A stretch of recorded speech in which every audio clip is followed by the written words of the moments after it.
পোশাক শ্রমিকদের বেতন ৯ ভাগ বাড়িয়েছে সরকার। এর মাধ্যমে প্রতি বছর ৫% ইনক্রিমেন্টের সাথে নিম্নতম মজুরি আরও ৪% যুক্ত হবে। ডিসেম্বর মাসের বেতনের সাথে ইনক্রিমেন্ট শ্রমিকরা জানুয়ারিতে পাবেন বলে জানিয়েছেন শ্রম উপদেষ্টা। মালিক ও শ্রমিকরা আশা করেন বেতন বৃদ্ধির ফলে গার্মেন্টসে আর অস্থিরতা সৃষ্টি হবে না।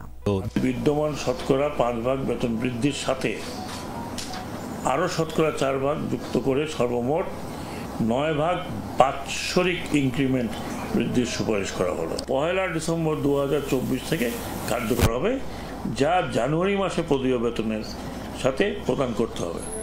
বেতন বৃদ্ধিতে খুশি শ্রমিক নেতারা। এর মাধ্যমে গার্মেন্টসে অস্থিরতা কমবে বলে আশাবাদী মালিকরা। সরকার যে নির্ধারণ করে দিয়েছে, আমরা সেটা আশা করি আমাদের ফ্যাক্টরিগুলো বাস্তবায়ন করতে সক্ষম হবে। সকলের প্রতি আহ্বান যে এরপরে আর আমরা আশা করব যে কোনো অসন্তোষ বা কোনো ভুল বোঝাবুঝি থাকবে না। যত শ্রমিক আছে তাদের তলে যাদের বছর হয়নি তাদের কিন্তু বৃদ্ধি হবে 4%, এবং ডিসেম্বর মাসে যাদের বার্ষিক ইনক্রিমেন্ট পাওয়ার দাবিদার হয়েছে বা উপযুক্ত হয়েছে তাদের হবে যে 9%। এটা মেনে নিয়ে যার যার মতো আছে যেভাবে কাজ করতেছে সেভাবে আপনারা উৎপাদন চালিয়ে যান।